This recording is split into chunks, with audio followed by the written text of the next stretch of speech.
میں نے دیکھا ہے لوگوں کو تنقید کرتے ہوئے، وہ دیکھو جی کتنا اللہ نے نوازا ہے لیکن بندہ بڑا ہی سوچ سمجھ کے چلتا ہے، تو یہ تو تعریف کرنے والی بات تھی، آپ تنقید کر رہے ہیں۔ اللہ کا بڑا انعام ہے لیکن وہ شخص جو ہے نا وہ بعض چیزیں جو ہیں ان میں بڑی وہ سختی کرتا ہے، تو بھئی یہ تو تعریف والی بات تھی۔ ہاں بخل اگر کرتا ہے تو پھر مذموم ہے، کنجوسی کرتا ہے جہاں خرچ کرنا چاہیے نہیں کرتا تو پھر بات زیادتی والی ہے، لیکن اگر وہ سوچ سمجھ کے چلتا ہے، اسراف سے بچتا ہے، تو یہ تو تعریف والی بات تھی۔ اللہ کے پیارے رسول صلی اللہ تعالیٰ علیہ وسلم نے فرمایا 3 باتوں کو اللہ بڑا ہی ناپسند فرماتا ہے، مسلم شریف میں موجود۔ ایک فرمایا یاوہ گوئی کو، فضول بولتے رہنے کو، بلا وجہ باتیں کرنے کو اللہ ناپسند کرتا ہے، اور دوسرا رسول پاک علیہ السلام فرماتے ہیں بلا وجہ کے سوالات، کوئی ضرورت نہیں ان چیزوں، ان سوالات کو کثرت سے کرنے کو اللہ ناپسند فرماتا ہے، اور تیسرا حضور فرمانے لگے بلا وجہ مال ضائع کرنے کو اللہ ناپسند کرتا ہے۔ خدا نے تجھے اپنی رحمت سے دیا، تو ضائع کرتا جا رہا ہے، لٹاتا جا رہا ہے۔ تجھے اللہ نے اگر اپنے فضل سے دیا ہے تو اب کرنے کا کام یہ ہے کہ تو اس میں احتیاط کر، تو اس چیز کو سمجھ۔ ہمارے پاس جو کچھ بھی ہے نا میرے دوستو، یہ ہمارے رب کی طرف سے ہمارے پاس امانت ہے، امانتوں کو کبھی بھی ضائع نہیں کرتے۔ اللہ تبارک و تعالیٰ نے قرآن مجید میں ارشاد فرمایا کہ فَلَا وَرَبِّكَ لَا يُؤْمِنُونَ حَتَّى يُحَكِّمُوكَ فِي مَا شَجَرَ بَيْنَهُمْ۔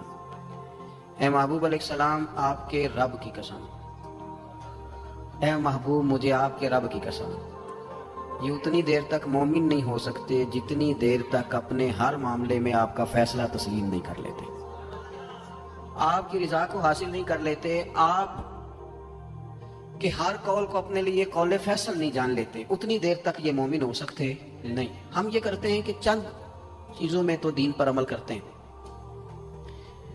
دین کل سمجھنا اور کل دین پر عمل کرنا، اور دین کی ساری جہتوں کا خیال رکھنا، عبادات کا بھی، معاملات کا بھی، اخلاقیات کا بھی، ہر چیز پر توجہ رکھنا، کل دین کو سمجھنا، یہ مسلمان کے ایمان کا تقاضا ہے۔ ہمارا سارا کچھ نبی پاک صلی اللہ تعالیٰ علیہ وسلم کے ساتھ وابستہ ہے۔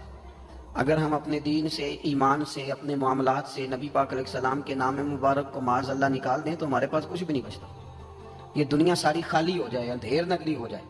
سرور کائنات صلی اللہ تعالیٰ علیہ وسلم کے نام نامی اسم گرامی کی برکت سے ہی ستاروں میں روشنی ہے، پھولوں میں خوشبو ہے، اور کائنات کے سارے رنگ حضور ہی کا صدقہ ہیں۔ اب ظاہر ہے بندہ مومن جب یہ سمجھ گیا ہے کہ سارا کچھ حضور کی ذات ہے اور سارا کچھ نبی کریم علیہ السلام کی ذات سے وابستہ ہے، تو اب اسے پتہ ہونا چاہیے نا کہ حضور راضی کیسے ہوتے ہیں، اسے خبر ہونی چاہیے کہ نبی پاک علیہ السلام کی رضا کس بات میں۔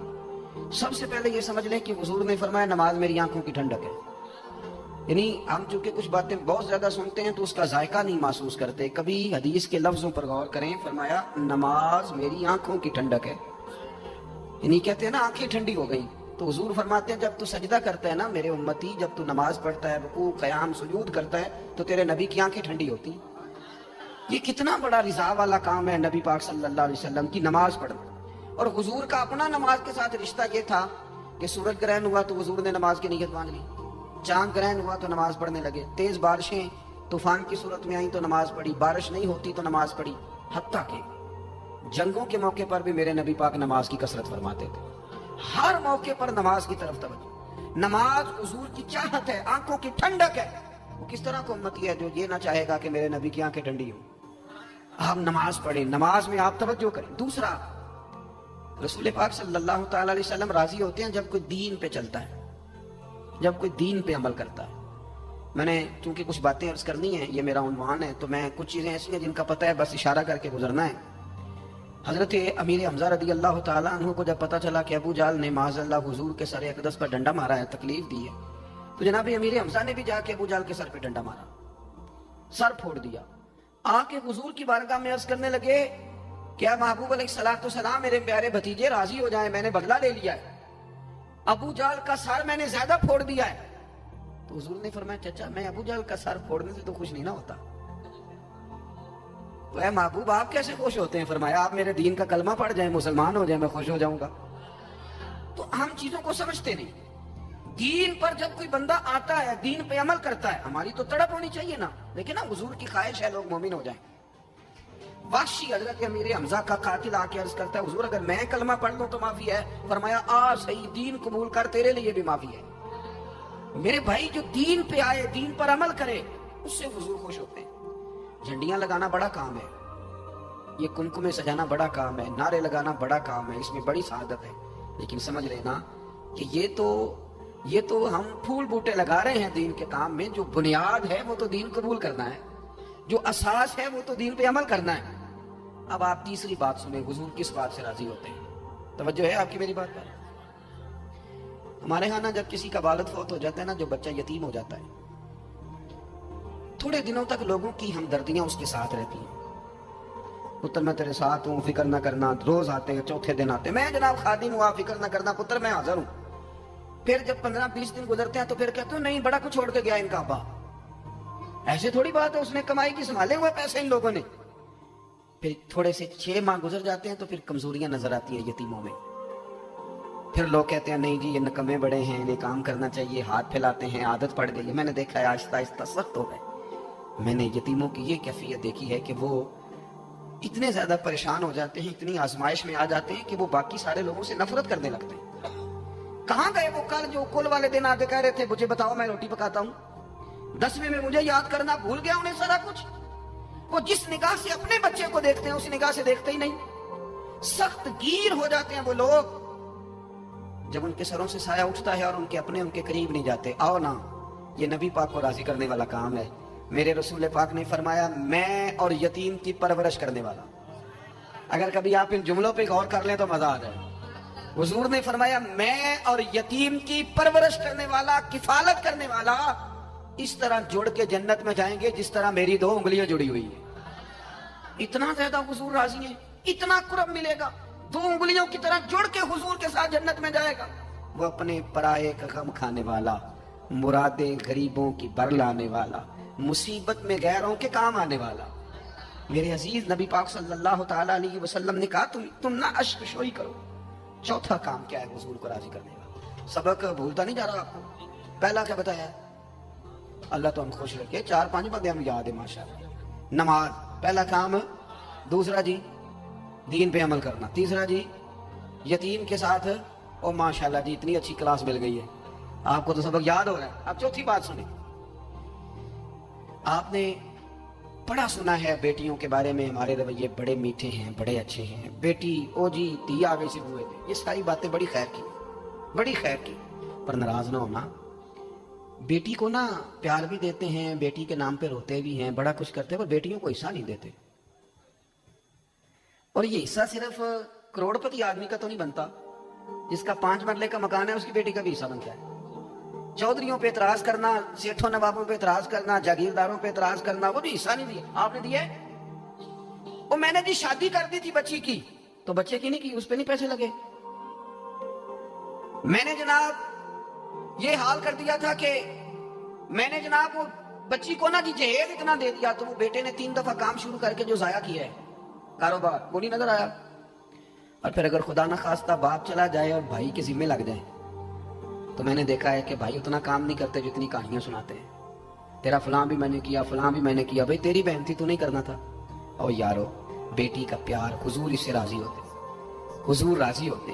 نبی پاک علیہ السلام نے فرمایا جس کے حصے میں 4 بیٹیاں آئیں یا 3 بیٹیاں آئیں یا 2 بیٹیاں آئیں, مختلف روایتوں میں لفظ ہے, یا فرمایا 1 بیٹی آئی تیاں لئی پردیس میں بابل تے پتراں دی جاگیراں, چپ رہنا تے منہ کچھ بھی نہ کہنا, تیاں دیاں تقدیراں. بیٹی کا وہ مقام جو حضور صلی اللہ علیہ وسلم جس سے راضی ہوتے ہیں, اس مقام پر توجہ کریں. آج بھی بیٹی ڈری ڈری سی سہمی سی گھر آتی ہے, سہمی. اور میں نے وہ والی بیٹیاں بھی دیکھی ہیں کہ شوہر کہہ رہا ہے کہ جا حصہ لے کے آ, تو وہ کہتی ہیں میں حصہ مانگنے گئی تو میرا وہ دروازہ بھی بند ہو جائے. بھائی کہندا حصہ لے لے تے پرت پھر مرے دا منہ نہ دیکھی. اتنی مشکل میں بیٹی کو ڈال دیا. سنو نا, حضور نے فرمایا جس کے ذمہ 2, 3 یا 1 بیٹی بھی آ گئی, فرمایا اس کی صحیح پرورش کر کے عزت سے رخصت کر کے آ جائے, حضور فرماتے ہیں میں اس کا بازو تھام کے جنت میں ساتھ لے کے جاؤں گا.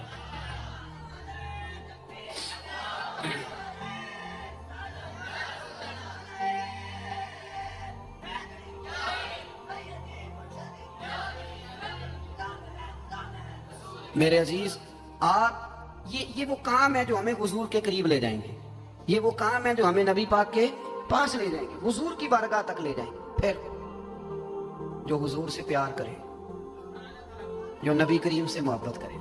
محبوب فرماتے ہیں جس نے مجھ سے محبت کی نا, لیکن محبت نہ نیری ناروں والی نہ کرے, وہ اس کا عشق رسول صرف محفل والے دن ہی نہ ہو، جب دکان پہ بیٹھے پھر بھی عاشق رسول ہی ہو، جب وہ لین دین کرے تو پھر بھی عاشق رسول ہی ہو، جب وہ لڑائی کا وقت آئے تو اسے پتا چلے کہ میں معمولی نہیں، میں عاشق رسول ہوں، میں نے بولنا بھی تمیز کے ساتھ ہے، میں چونکہ مجھے لوگ کہتے ہیں حضور سے محبت کرنے والا، تو اس کے رویوں سے بھی پتا چلے کہ حضور کا پیارا ہے۔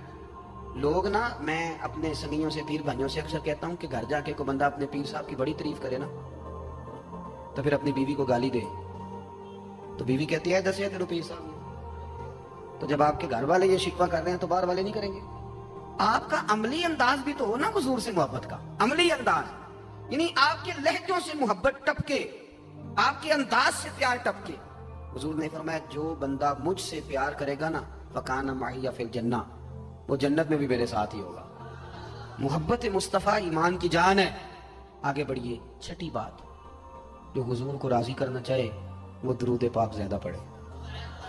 یہ جو درود شریف ہے نا، جو لوگ کہتے ہیں نا میری طبیعت کڑوی کڑوی سی رہتی ہے، پتہ نہیں تلخ رہتا ہوں، دل نہیں لگتا، وہ دوائی بھی تو کھاتی ہیں نا پابندی کے ساتھ، بلڈ پریشر بھی تو چیک کرتے ہیں نا پابندی کے ساتھ، مشورہ دیتے ہیں نا ڈاکٹر کہ بلڈ پریشر چیک کرنا، چوتھے دن شوگر چیک کرنا، یہ ساری مصیبتیں بھی تو کرتے ہیں نا۔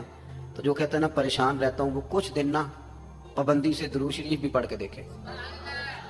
ادھر دیکھو میں کیا کہنے لگا ہوں، درود پاک پڑھنے والے بندے کے نا چاروں جانب رحمت ہی رحمت آ جاتی ہے۔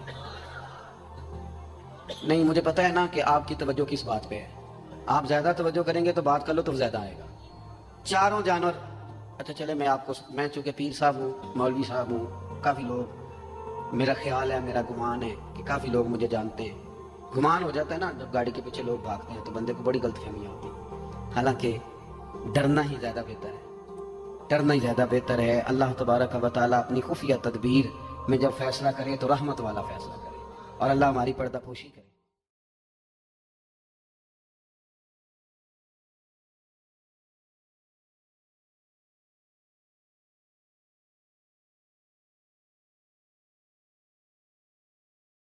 اپنی عبادت کی طرف توجہ دلائیے، اپنے بندوں کے دلوں میں عبادت کا شوق، ذوق اور نظریہ پیدا فرمایا۔ فرمایا یا ایھا الناس اعبدوا ربکم الذی خلقکم، اے ایمان والو، اے لوگو، اپنے اس رب کی عبادت کرو جس نے تمہیں پیدا کیا ہے، والذین من قبلکم، اور ان لوگوں کو بھی پیدا کیا ہے جو تم سے پہلے تھے۔ تمہیں عبادت کا نفع یہ ملے گا لعلکم تتقون، کہ تم پرہیزگار ہو جاؤ گے۔ عبادت اس لیے کرو کہ اللہ نے تمہیں پیدا کیا ہے، اور اس لیے کہ تم سے پہلے لوگوں کو بھی اللہ نے پیدا کیا ہے۔ اور پھر ارشاد فرمایا کہ الذی جعل لکم الارض فراشا، وہی رب ہے جس نے تمہارے لیے زمین کو فرش بنایا ہے، والسماء بنا، اور آسمان کو چھت بنایا ہے، وانزل من السماء ماء فاخرج به من الثمرات رزقا لکم، زمین کو فرش بنایا، آسمان کو چھت بنایا، پھر آسمان سے پانی برسایا جس کے ذریعے پھل نکالے، اور وہ بھی کسی اور کے لیے نہیں، رزق لکم، تمہارے رزق کے لیے، وہ بھی تمہارے رزق کے لیے۔ یہ ساری نعمتیں تمہیں دی ہیں، اب فلا تجعلوا للہ اندادا، اب تم اللہ کے ساتھ کسی کو شریک نہ بناؤ، وانتم تعلمون، اور تم جانتے بھی ہو، تمہیں خبر بھی، تمہیں پتہ ہے کہ عبادت اللہ کی کرنی چاہیے، تمہیں پتہ ہے کہ نماز پڑھنی چاہیے، تم جانتے ہو کہ نوافل ادا کرنی چاہیے، تمہیں پتہ ہے کہ سجدے آنکھیں بند کر کے، جھوٹ کی زندگی جی کے، اپنے ساتھ بددیانتی کر کے، دھوکہ دے کے، اپنے آپ کو دائیں بائیں، اپنے آپ کو کہیں مصروف رکھ کے کچھ وقت ضائع تو کر لیتے ہو، پر تمہیں پتہ تو ہے نا کہ عبادت اللہ کی کرنی، تمہیں اس کی خبر ہے۔ فرمایا اس رب کی، دیکھیں نا، انسان پر اگر کوئی شخص نیکی کر دیتا ہے، احسان کر دیتا ہے، تو انسان اس کے سامنے پھر گردن نہیں اٹھا سکتا، یار یہ میرے مشکل وقت کا دوست ہے، اس نے میرے ساتھ نیکی کی، کبھی بھی گردن نہیں اٹھائے گا، جھکا کے رکھے گا۔ تو اگر عام کوئی نیکی کر دے تو اس کے سامنے انسان کبھی گردن نہیں اٹھاتا، تو جو رب ساری نعمتیں عطا فرمائے، جو کہے کہ تیری تخلیق میں نے کی، تجھ سے پہلوں کو بھی پیدا میں نے کیا، تیرے لیے زمین کا بچھونا بھی میں نے بچھایا، آسمان کی چھت بھی میں نے لگائی، تیرے لیے زمین سے ساری اناج کو، پھل کو، کھیتیوں کو نکالا بھی تیرے لیے، اب تو اس طرح کر کے تو میری عبادت کر، تو میری بارگاہ میں جھک جا۔ بہت سارے نشے لوگوں کو لگے ہوئے ہوتے ہیں، ہر آدمی کوئی نہ کوئی نشہ کرتا ہے، کوئی دولت کا کرتا ہے، کوئی شہرت کا کرتا ہے، کوئی اپنی تعریف کا نشہ کرتا ہے، دو چار لوگوں سے تعریف سن کے مطمئن ہو جاتا ہے۔ ناراض تو نہیں ہوگے اس جملے سے؟ آپ کرتے ہیں لوگ دولت کا نشہ بھی۔ یہ جب نقصان ہوتا ہے تو بندے بیمار نہیں ہو جاتے؟ پیسے ڈوب جاتے ہیں تو لوگ بیمار نہیں ہو جاتے؟ تو اس کا مطلب یہ ہوتا ہے کہ نشہ ٹوٹ گیا ہے۔ اب بہک ہوئے ہیں نا تھوڑے سے تو کانپتے ہیں، تڑپتے ہیں، پریشان۔ نشہ ہی اسی طرح ہی کرتا ہے نا، نہیں ملتا تو پریشان ہوتا ہے۔ یہ سارے نشے ہیں، مختلف قسم کا نشہ۔ ہم مانتے نہیں اس بات کو، تسلیم نہیں کرتے، کیونکہ تسلیم کرنا بڑا مشکل کام ہے۔ اس کے لیے تو بڑی ساری چیزیں جو ہے وہ دبوچ کے اور بڑی سارے رستے پھلانگ کے آنا پڑتا ہے، تو بڑا مشکل ہے ماننا، ورنہ کرتے ہیں ہم، ہمارا مزاج ہے۔ یہ گھومنے پھرنے کا، دنیا دیکھنے کا بھی ایک نشہ ہے، یہ بہت ساری باتیں کرنے کا بھی ایک نشہ ہے، گپ شپ کا بھی ایک نشہ ہے۔ دو چار لوگوں کی جب تک پگڑیاں نہ کھول لیں، بعض لوگوں کو نیند نہیں آتی۔ یہ غیبت کا، چغلی کا، بددیانتی کا، یہ بھی ایک نشہ ہے۔ اس پر ملا رومی رحمۃ اللہ نے بڑا کلام لکھا ہے، وہ کہتے ہیں مانگ کے کھانے کا بھی نشہ ہے، مانگ کے کھانے کا بھی نشہ ہے۔ وہ کہتے ہیں کہ ایک بھیک مانگنے والی خاتون تھی، تو بادشاہ کے پاس بھیک مانگنے آئی، تو بادشاہ کو پسند آ کہ اس نے شادی کر لی۔ اب اس کو عادت تھی بھیک مانگ کے کھانے کی، تو وہ کنیزوں سے کہا کرتی تھی کہ فٹافٹ نہ روٹی لے کے آیا کرو، میں 2-3 دفعہ مانگوں تو پھر لایا کرو، کیونکہ ایک نشہ ہے نا، تو میں مانگوں 2-4 دفعہ تو پھر۔ تو انسان بہت سارے نشے کرتا ہے، یہ مانتا نہیں۔ یہ موبائل، یہ فیس بک، یہ سارے نشے ہی ہیں۔ اپنی فوٹو لگا لینا، سارا دن اسی کو دیکھتے رہنا۔ اور بڑے بڑے سیانے بندے جو وزادار ہیں، بڑے وزادار لوگ ہیں، لیکن وہ بھی سنجیدگی کے قائل نہیں، اس طرح کے نشوں کا شکار ہے۔ یہ سارے نشے ہیں جو ہم نے پال لیے۔ ہمارے صوفیاء، ہمارے بزرگ فرماتے ہیں کہ تم اس طرح کرو، اگر سارے نشوں سے بچنا چاہتے ہو تو سجدے کا نشہ شروع کرو، سجدے کا نشہ شروع کرو۔ یہ نا اقبال کہتے ہیں عطار ہو، رومی ہو، رازی، آپ بات کو سمجھیں، عطار ہو، رومی ہو، رازی ہو، غزالی ہو، کچھ ہاتھ نہیں آتا بے آہ سحر گاہی۔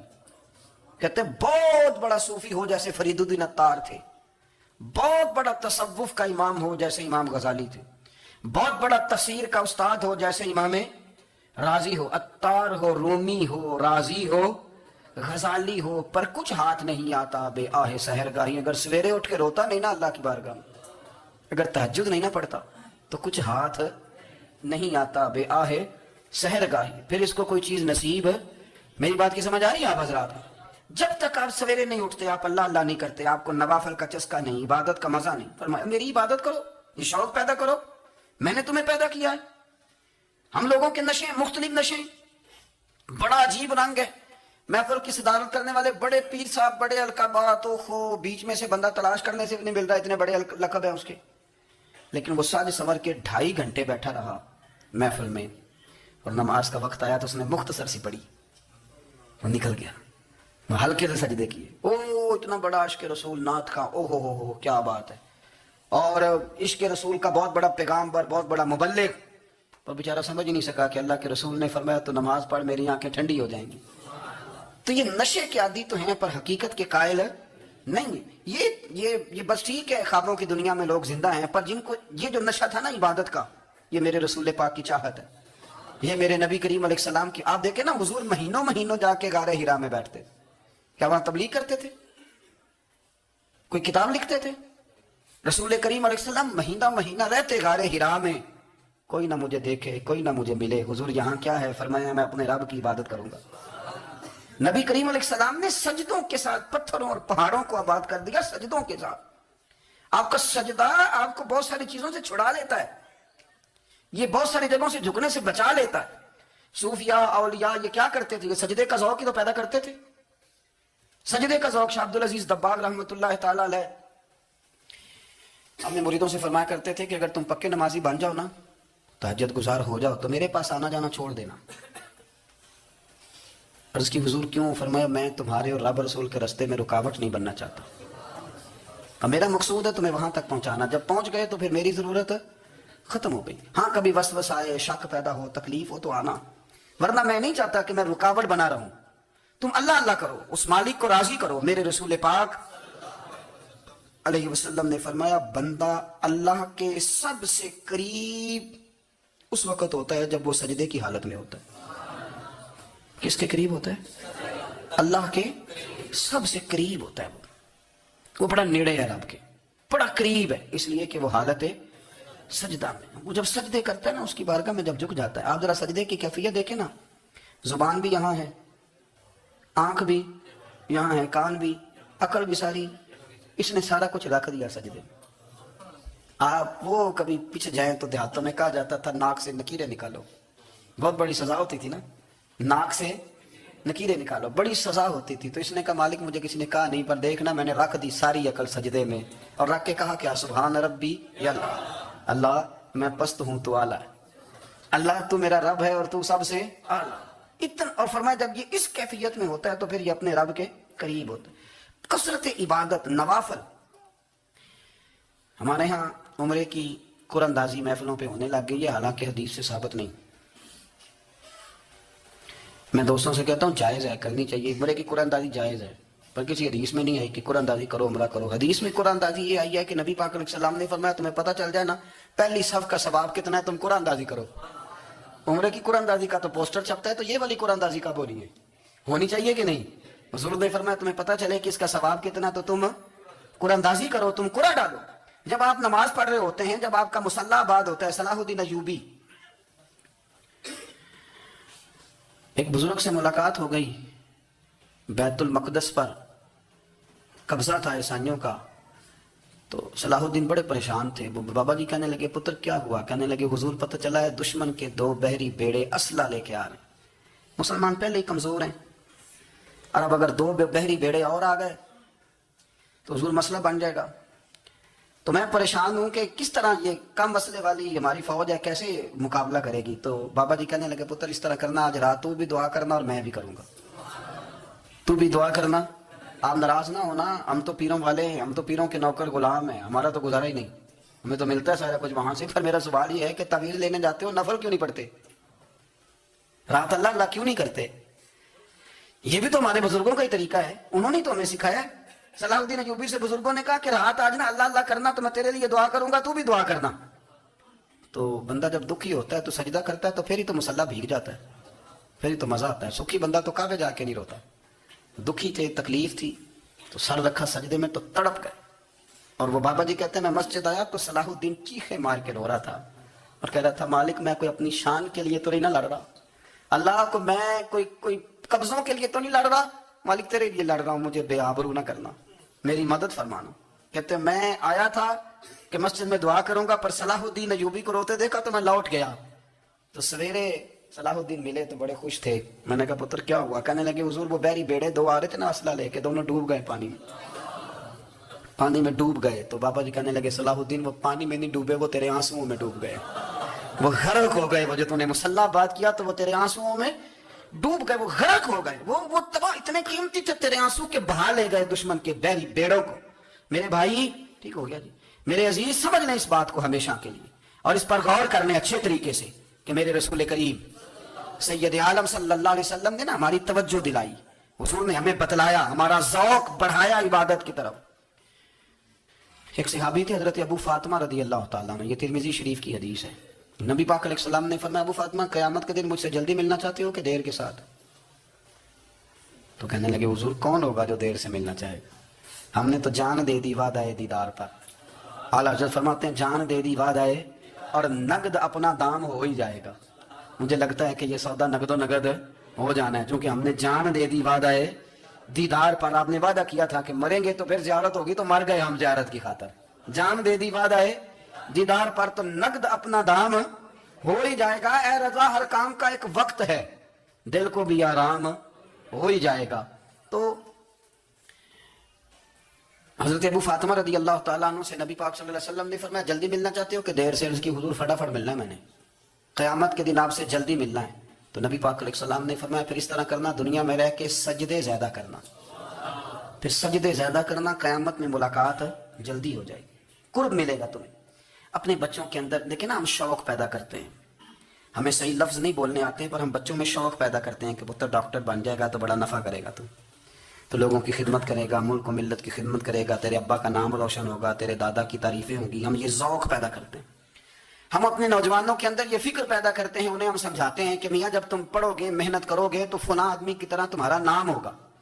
یہ جتنا ذوق ہم بچوں کے اندر ان چیزوں کا پیدا کرتے ہیں، ہمیں حکم ہے کسی طرح ہم ذوق پیدا کریں کہ پتر نماز پڑھے گا تو اللہ راضی ہو جائے گا، تو سجدہ کرے گا۔ دیکھیں نا میرے رسول کریم علیہ السلام نے فرمایا 7 سال کے بچے کو مسجد لے کے جاؤ، یعنی اسے شوق دلاؤ، اس کے اندر یہ خاصیت پیدا کرو کہ اس کا دل کرے مسجد میں جانے، اس کے اندر یہ خصوصیات لاؤ کہ وہ ہمارے ہاں نا ہر چیز کو پروموٹ کیا جا رہا ہے، ہر چیز کو یعنی سر سنگیت سکھانے کے لیے اکیڈمیاں بن گئی، ہر شے پروموٹ ہو رہی ہے، عبادت کا جذبہ کم ہوتا جا رہا ہے، اللہ کا ذوق ہمارے اندر نہیں رہا، اور اتنا مشکل ہم نے اپنے لیے بنا لیا ہے کہ وہ بندہ جو بڑی زبردست مذہبی گفتگو کر رہا تھا اور تگڑی بات کر رہا تھا، کیا بات ہے، لیکن نماز کے بارے میں کمزوری دکھا جاتا ہے، نوافل کے بارے میں وہ چپکے سے نکل جاتا ہے۔ امام احمد بن حنبل رحمۃ اللہ تعالی علیہ، مسند امام احمد بن حنبل 14 جلدوں میں ہے مارکیٹ میں، اور مجھے تو خیر پسند ہی پڑی ہے، میں نے کئی دفعہ پڑھی ہے، اور کیا بات ہے امام احمد بن حنبل کی، کیسے تگڑے قسم کے محدث تھے، اور اللہ نے کتنا انہیں اعزاز عطا فرمایا ہوا تھا، یہ کوڑے بھی کھاتے تھے دین کی خاطر، سارا کرتا لہو سے باہر بھی جایا کرتا تھا، بڑا اعزاز والا شخص تھے، بڑے اعزاز والے، حدیثیں جمع کرنا، حدیثیں لکھنا، حدیث پڑھانا، سارا دن رہتے تھے، کہہ سکتے تھے کہ میں کر تو رہا ہوں کام، اور حدیث بھی موجود ہے کہ عالم عابد سے افضل ہوتا ہے، پر اس کے باوجود امام احمد بن حنبل رحمۃ اللہ علیہ 300 نفل فرض نمازوں کے علاوہ پڑھا کرتے تھے، 300 نوافل روز پڑھا کرتے تھے۔ ان کے بیٹے نے کہا ابا جی مکان خریدنا ہے تو جگہ کہاں کر کے لوں، بہت ساری آبادیاں، تو فرمایا پتر وہاں لینا جہاں مسجد قریب ہو۔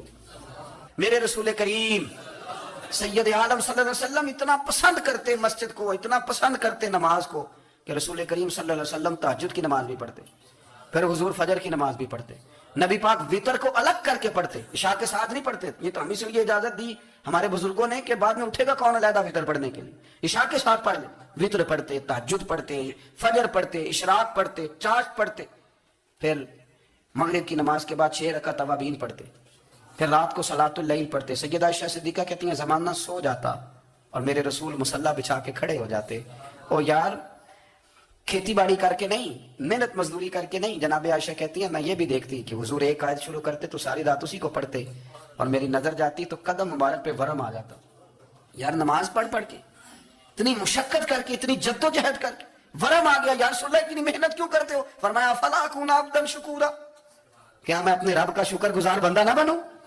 صحابہ کا ذوق عبادتوں کا، ریاضتوں کا، تلاوتوں کا، طبیعت ہے ان کی، وہ ایک دوسرے کو، حضرت مولا علی شیر خدا کرم اللہ تعالیٰ وجہ الکریم کے زمانے میں روم کے بادشاہ نے کہا یار یہ مسلمانوں کا پتہ تو کرو، یہ آخر کیوں اتنے زیادہ مجاہد ہیں؟ اس زمانے میں جاسوس بھیجنے کا مزاج تھا، اب تو جاسوس پکڑا جاتا ہے، اب تو جاسوس ہے، اور جاسوسی کا شوق ویسے آج بھی ہے۔ عرض کروں تھوڑی سی بات اس عنوان سے، پتہ کیا ہمارا مسئلہ ہے، ہم جہاں جاتے ہیں نا وہاں تھوڑی خوشبو سونگنے کی کوشش کرتے ہیں، وہ کیا ہے تو یہ کیا ہے تو ادھر کیا ہے تو تھوڑا سا ادھر کیا ہے۔ میرے رسول پاک پڑھیے درود شریف، سارے پڑھیے ذرا زور سے، صلی اللہ تعالی۔ نبی پاک علیہ السلام نے فرمایا جاسوسی نہ کرنا ورنہ تم بندوں کو خراب کر دو گے، اور فرمایا اس طرح نہ ہو کہ تم کسی کے آپ کھول نہ نکلو تو تمہارے پہلے کھول جائیں۔ یہ جو ذوق ہے نا یہ ختم کریں، چھوڑیں، مطلب آپ کس چکر میں پڑے ہوئے ہیں، اتنی زیادہ توجہ کرنے کی کیا ضرورت ہے، اپنے کام سے کام رکھیں، اس میں بندہ تھوڑا سا نا آسان رہتا ہے۔ یہ جو بہت زیادہ ٹٹولنے والے لوگ ہوتے ہیں نا وہ بےچارے پھر عمر ٹٹولتے ہی گزار دیتے ہیں، اس لیے کہ مزاج ہی بہت پکا ہے، گولی کا منہ کھول کے اندر تک ہاتھ ڈالنا، تو پھر کئی دفعہ سامنے سے بچھو بھی لڑ جاتا ہے، خرابی ہوتی۔ تو جاسوسی کی جاتی تھی، اس نے بھی جاسوس بھیجے، کیونکہ قبیلوں کے لوگ تھے، کچھ مسلم کچھ کافر، پہچانے نہیں جاتے تھے لوگ، تو کچھ لوگ اس نے بھیجے، انہوں نے آ کے نا تحقیق کی، ریسرچ کری کہ آخر ماجرا کیا ہے، تو واپس جا کے انہوں نے رپورٹ دی نا روم کے بادشاہ کو، اس رپورٹ کا ایک جملہ بڑا شاندار ہے، وہ کہنے لگا بادشاہ ہمیں مسلمانوں کی کوئی سمجھ نہیں آئی، ہمیں کوئی سمجھ نہیں آئی۔ انہوں نے کہا کیوں نہیں سمجھ آئی؟ کہنے لگے یار عجیب بندے ہیں، جب رات مسلح پہ بیٹھتے ہیں تو یوں لگتا ہے ان کا دنیا سے رشتہ ہی کوئی نہیں، کوئی کسی کو نہیں جانتا، کوئی اپنے دکھ سنا کے رو رہا ہے، کوئی اپنی بات کر کے رو رہا ہے، لگتا ہے کہ ان کا کوئی رشتہ ہے ہی نہیں جب مسلح پہ بیٹھتے ہیں۔ اور فرمایا جب سویرے یہ جہاد کرنے نکلتے ہیں تو لگتا ہے ان سے زیادہ دلیر ہی کوئی نہیں، حالانکہ جو مسلحوں پہ رونے دھونے کے لوگ ہوتے ہیں وہ کئی دفعہ جہاد میں کام نہیں کرتے، لیکن عجیب لوگ ہیں کہ رات کے راہب ہیں، دن کے مجاہد ہیں، کوئی سمجھ نہیں آتی۔ میرے عزیز ان لوگوں نے مسلح آباد کر کے رکھا، تلاوتیں ان کا ذوق رہی، منزل روز پڑھنا، اسباق پڑھنا، وظائف پڑھنا، یہ ان کا ذوق رہا۔ اعلیٰ حضرت بریلوی رحمت اللہ نے 1000 کتاب لکھی ہے، لیکن الوظیفۃ الکریمہ کے نام سے جو وہ صبح و شام بظاہر پڑھتے تھے وہ الگ انہوں نے ان کو بیان کیا، پابندی کے ساتھ اپنی اللہ اللہ کرتے تھے۔ شیخ شہاب الدین سہروردی رحمت اللہ علیہ اس پر ایک بندے نے اعتراض کیا، اس نے کہا جی آپ کس قسم کے صوفی ہیں، مرید بیٹھے ہیں اور آپ وہاں نفل پڑھ رہے ہیں؟ یہ بھی بڑا مسئلہ ہوتا ہے نا، جو بندہ ملنے آتا ہے وہ اپنے ٹائم کے حساب سے آتا ہے، اور اس کا یہ بھی خیال ہوتا ہے کہ پیر صاحب جو ہیں وہ چونکہ درویش ہیں تو نہ انہیں روٹی کھانی چاہیے نہ سونا چاہیے، چونکہ وہ درویش ہیں، اور ہم چونکہ درویشوں کے ماننے والے ہیں لہذا ہمارا یہ طریقہ ہونا چاہیے کہ جیسے ہم کہیں درویش ویسے ہی کر جائے، حالانکہ جس کو آپ درویش کہیں گے آپ اس کی مانیں گے، آپ منوائیں گے نہیں، تو ہمارا مزاج ہوتا ہے۔ شیخ شہاب الدین پر لوگوں نے اعتراض کی، حضور لوگ ملنے آئے ہیں، زیارت کرنے آئے ہیں، یہ بندے دعا کرانے آئے ہیں، اللہ اللہ کرانے آئے اور آپ نفل پڑھ رہے ہیں، کیا جملہ ہے، کیا حسن ہے، کیا خوبصورتی ہے۔ فرمانے لگے رب رسول سے مانگنے کے لیے مصلی بچھایا ہے، اگر وہاں سے مانگوں گا نہیں تو تمہیں دوں گا کیا؟ پہلے مجھے کچھ لے تو لینے دو، اگر میرے پلے کچھ ہے ہوگی تو آگے دوں گا نا، تو میں مانگنے گیا تھا کہ یا اللہ دے تیرے بندے لینے آئے دے، تو میں کچھ لوں گا تو آگے دوں گا نا۔ لیکن ہمارا یہ سٹیٹس، یہ مزاج، یہ شعور نہیں ہے، گپیں، کہانیاں، داستانیں، گفتگو، خطابت، واز، کیا بات، لیکن اگر کچھ کرنے کا کام ہو تو وہ نہیں ہم سے ہوتا۔ میرے نبی کریم علیہ الصلوۃ والسلام نے مصلی سے دل لگانے کا درس دیا، حضور نے توجہ دلائی، صحابہ اس ذوق کے حامل لوگ تھے، وہ کوشش کرتے تھے۔ جناب صدیق اکبر رضی اللہ تعالیٰ عنہ کا عبادت کا مزاج ہمیشہ قائم رہا۔ حضرت عمر فاروق ساری رات اللہ کے حضور کھڑے رہے۔ حضرت عثمان غنی رضی اللہ تعالیٰ عنہ عشاء کی نماز پڑھ کے 2 رکعتوں کی نیت باندھتے تھے، 15 سپارے پہلی رکعت میں پڑھ دیتے تھے اور 15 سپارے قرآن مجید کے دوسری رکعت میں پڑھ دیتے تھے۔ آپ نے نا حضرت عمر فاروق کے وصال کے بعد ان کی ایک بیوہ سے نکاح کیا، حضرت عثمان غنی نے نکاح کیا۔ وہ خاتون آپ کے نکاح میں آئیں تو عرض کرنے لگی امیر المومنین میرے لیے اعزاز تو بہت ہے کہ میں امیر المومنین کی بیوہ تھی تو امیر المومنین کی منکوحہ ہو گئی ہوں، لیکن حضور نہ تو میں جوان ہوں کہ میرے اندر رغبت ہوتی اور نہ میں اب اس قابل ہوں کہ کوئی خدمت کر سکوں، میرے ساتھ نکاح کی وجہ کیا بنی؟ تو عثمان غنی رو پڑے، فرمانے لگے میں نے عمر فاروق کو مسجد میں اپنے رب سے ڈرتے ہوئے دیکھا ہے، میں نے اسے روتے ہوئے دیکھا ہے، عدل کرتے دیکھا ہے، انصاف کرتے دیکھا ہے، امت کی خیر خواہی کرتے دیکھا۔ تمہارے ساتھ نکاح اس لیے کیا ہے کہ تم مجھے یہ بتاؤ کہ عمر فاروق گھر کے اندر اپنے رب کو کیسے راضی کرتے، گھر کے اندر کیسے راضی کرتے تھے، وہ طریقے بتلاؤ، تم بتاتی جانا اور میں بھی اسی طرح گھر میں عبادت کروں۔ میرے رسول کریم علیہ الصلوۃ والسلام نے ارشاد فرمایا، حضور فرمانے لگے جس گھر میں اللہ کا ذکر ہوتا ہے وہ گھر زندوں کا ہے، اور جس گھر میں رب کریم کا ذکر نہیں ہوتا وہ گھر زندوں کا نہیں ہے۔ گھر نا ہم نا کتابوں میں پڑھتے ہیں کہ ایک بزرگ کہتے ہیں، حضرت فضیل بن عیاض کہتے ہیں کہ میں ایک گلی سے گزر رہا تھا تو گھر کے اندر کسی قاری صاحب نے قرآن کی آیت پڑھ دی، وَلِمَنْ خَافَ مَقَامَ رَبِّهِ جَنَّتَانِ، میں میرے کانوں سے ٹکرائی تو اللہ نے میری کایا ہی پلٹ دی، میں توبہ کر گیا۔ اب گھر کے اندر سے آواز آئے تو صحیح نہ تلاوت کی، پر اندر سے آواز آتی نہیں ہے، ڈیک بجنے کی آواز آتی ہے یا ٹی وی چلنے کی آواز آتی ہے یا دھوم مچانے کی آواز آتی ہے۔ عبادت کا وہ جو خاص شوق تھا، وہ جو حسن تھا، وہ جو توانائی تھی، وہ جو بات تھی۔ ایک جگہ پہ ہم بیٹھے تھے تو وہاں ایک صاحب آئے، انہوں نے آتے ہی کہا کہ مہربانی کریں ذرا مجھے مصلی دے دیں، میرے نہ کچھ نفل رہ گئے، تو میں نے وضو کر لیا تو کوئی مصلی مل جائے، مصلی انہیں دے دیا گیا، وہ مصلی لے کے چلے گئے تو پیچھے ایک صاحب نے تبصرہ کیا، کہنے کتنا ریاکار بندہ ہے، لوگوں کو دکھا رہا ہے کہ میں نفل پڑھتا ہوں، ہے کو بات کرنے والی۔ میں نے اسے کہا تو مہربانی کرنا اس طرح کی ریاکاری تو بھی کر، پکڑ مصلی اور جہاں تو بھی تھوڑی ریاکاری کر کے آ، اٹھ ذرا، شکر کر کو یہ ریاکار بھی ملا ہے، کوئی نفل پڑھ کے ریاکاری کر رہا ہے۔ اللہ کا میں کہتا ہوں کو پڑھے تو صحیح نہ، یار یہ کوئی دور ہے نفل پڑھنے کا، اس میں تو لوگوں کا مزاج ہی نہیں، طبیعت ہی نہیں۔ میں نے کہا چل مہربانی کر یہ لے مصلی اور تو بھی جا تھوڑی سی یا کر ریاکاری کرو تو صحیح نا، مزاج ہی نہیں، ذوق۔ جمعے کی نماز پڑھ کے یوں دنیا بھاگتی ہے، او ہو پتہ نہیں کون سی پیچھے آگ تھی جو بجھائی جائے گی، اور آج تک لوگ مسئلہ پوچھ رہے ہیں کہ جمعے کی بعد والی سنتیں کتنی ہوتی ہیں۔ میں نے کہا کتنے سال ہو گئے جمعہ پڑھتے، کتنے سال ہو گئے، ابھی تک سنتوں کا نہیں پتا، ابھی تک نہیں علم کے پہلے کتنی رکھتے ہیں اور بعد میں کتنی رکھتے ہیں۔ فجر کی سنتیں کب پڑھنی چاہیے، سنو فجر کی سنتوں کے بارے میں۔ میرے رسول کریم سید عالم صلی اللہ تعالیٰ علیہ وسلم سے ایک صحابی نے پوچھا تھا، حضور میری فجر کی سنتیں رہ گئیں یا رہ جاتی ہیں تو حکم کیا ہے، کیا انداز ہے حضور کا۔ بخاری مسلم کے لفظ سنو، حضور سید عالم صلی اللہ علیہ وسلم فرمانے لگے، اس نے کیا پوچھا تھا، حضور جواب کیا دیتے، فرمایا فجر کی سنتیں کبھی نہ چھوڑنا، فجر کی پہلی 2 سنتیں کبھی نہ چھوڑنا۔ یا رسول اللہ صلی اللہ تعالیٰ علیہ وسلم میری رہ گئی ہیں، رہ جاتی ہیں، فرمایا فجر کی 2 سنتیں نہ چھوڑنا، فرمایا فجر کی پہلی 2 سنتیں مجھے دنیا اور دنیا کے اندر جو کچھ ہے وہ سب سے زیادہ پیاری ہے۔ فجر کی 2 سنتیں دنیا اور دنیا میں جو کچھ ہے مجھے وہ سب سے زیادہ پیاری ہیں۔ اس لیے فجر کی سنتیں نہ چھوڑنا. اپنا ذوق، اپنی طبیعت، ہم نے نا ذوق غلط بنا لیا ہے. اگر 20 بندے کہہ بھی دیں گے تو نے بڑی شاندار تلاوت کیا تو کیا اس سے بنے گا؟ 100 بندہ کہہ بھی دے تیری کیا بات ہے، کیا بات ہے نعت خان کی، کیا بات ہے علامہ صاحب کی، پیر صاحب کی، پیر مہر علی شاہ صاحب رحمۃ اللہ علیہ. آپ تشریف فرما تھے تو آپ کے ایک ہی بیٹے بابو جی جن کو کہا جاتا ہے، جس دن صاحبزادے پیدا ہوئے تو خادم نہ وہاں سے نکلا.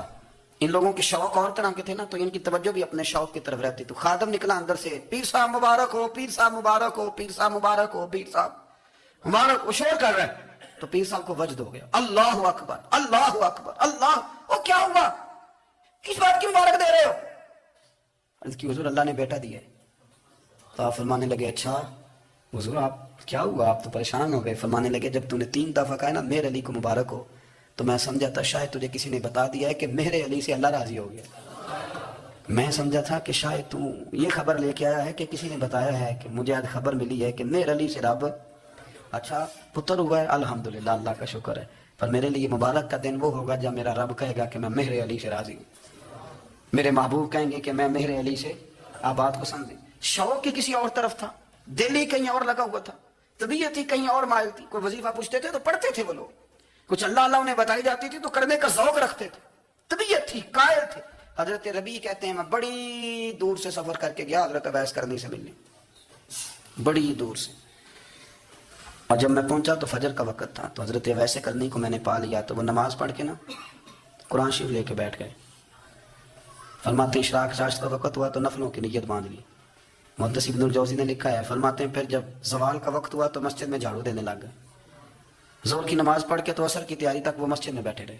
اور میرے نبی پاک علیہ السلام نے فرمایا جو نماز کے انتظار میں بیٹھا ہو وہ نماز ہی میں ہے، وہ نماز ہی میں ہے. فرمایا میری دنیا میری امت کی جو رہبانیت ہے نا وہ اتنی ہے کہ نماز کا انتظار کرے.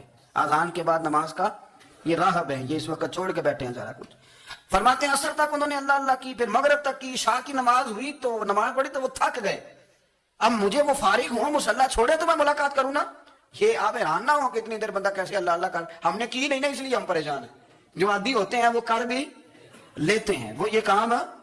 میری بات کی سمجھ آ رہی ہے؟ جب جاتے ہو کسی دفتر میں تو 8 گھنٹے کھڑے رہ لیتے ہو نا، مجبوری ہوتی ہے تو کھڑے رہا جا سکتا ہے. پاسپورٹ کا دفتر بولیے، امیگریشن کی لائنوں میں، اور میں نے تو ایمبیسیوں میں بندے 12 گھنٹے پہلے جا کے کھڑے دیکھے، رہ لیتے ہیں کھڑے. تو اگر ان کاموں کے لیے رہا جاتا ہے تو اللہ رسول کے لیے بھی کھڑے رہا جا سکتا ہے. تو فرمانے لگے کہ جب عشاء کی نماز کے بعد آخر انسان تھے، تھک گئے، نیند کا غلبہ ہوا تو تھوڑی ایسے آنکھ بند ہوئی تو کھولی تو رونے لگے. حضرت ویسے کر دیا، رو کے کہنے لگے مالک مجھے غافل تو نہ کر، کوئی میں نے کیا بھی کچھ نہیں، دن ختم ہو گیا، کوئی نفل نہیں، کوئی اللہ اللہ نہیں، اللہ مجھے غافل نہ کر، میری مدد فرما. فرماتے ہیں جب وہ روئے تو میرے ساتھ جو شخص تھا میں نے کہا اٹھو چلیں. کہنے لگے حضور ملنا نہیں. فرمایا جو میں لینے آیا تھا وہ مجھے مل گیا، جو میں ان سے سیکھنے آیا تھا وہ مجھے نصیب ہو گیا، اب اور میں نے کیا لینا، ختم ہو گئی بات، اٹھو چلیں. اللہ کے بندوں نے حضرت ربیعہ بن کعب اسلمی رضی اللہ تعالیٰ عنہ فرماتے ہیں، کہتے ہیں جب بنو قریظہ اور بنو نذیر یہودیوں کے ساتھ حضور علیہ السلام نے جنگ کا اعلان فرمایا تو وہ دشمن ہو گئے. ہمیں خطرہ تھا کہ وہ رات کو کہیں محبوب کو تکلیف نہ دیں، تو کچھ لوگ نا تلواریں لے کے نبی پاک کے دروازے پہ پہرے داری کرتے تھے. گن مین رکھنا حرام نہیں، اگر کسی کو واقعی خطرہ ہو تو اس کے لیے سنت بھی ہے. حضرت علی المرتضیٰ تلوار لے کے حضور کے گھر کا پہرا دیتے تھے. حضرت ربیعہ بن کعب اسلمی رضی اللہ تعالیٰ عنہ فرماتے ہیں کہ رات میری ڈیوٹی تھی کہ میں حضور کے گھر کا پہرا دوں گا. تو فرماتے ہیں میں باہر سن رہا تھا، ساری رات ہی میرے نبی پاک نے اللہ کی تسبیح پڑھی، ساری رات، کبھی تسبیح، کبھی تحلیل، کبھی تحمید، کبھی تکبیر، ساری رات. فرماتے ہیں ساری رات حضور پڑھتے رہے اور ساری رات ہی میں سنتا رہا. مجھے اونگ آ گئی، میری آنکھ لگ گئی، حضور ابھی پڑھ رہے تھے، میں تھک کے سو گیا. اور فرماتے ہیں جب میری آنکھ دوبارہ سے کھلی تو میرے کانوں میں پھر کوئی چیز گونجی تو میں نے کان لگایا تو میرے حبیب ابھی بھی اللہ کو یاد کر رہے. ساری رات حضور رب کی عبادت کرتے. اسی لیے تو کہا یا ایھا المزمل قم اللیل الا قلیلا، ابھی ساری رات تو نہ جائے گا، تھوڑا آرام بھی کر لیے گا. میرے بھائی اپنا مصلی، اپنی عبادات، اپنے وظائف، اللہ اللہ جو آپ نے کسی سے سیکھی ہے اس کو کبھی کمزور نہ ہونے دیں. شجرہ شریف جو کسی بزرگ سے آپ لے لیتے ہیں تو کیا رسم ہے کوئی؟ اس پہ کچھ لکھا ہوتا ہے، وہ پڑھنے کے لیے دیا جاتا ہے. اس پہ لکھا ہوتا ہے کہ یہ اللہ اللہ آپ نے کرنی ہے. ساری زندگی کسی اسکول میں داخل ہو گئے اور وہاں جا کے آپ نصاب ہی نہ پڑھیں، کتاب ہی نہ کھولیں تو پاس ہو جائیں گے؟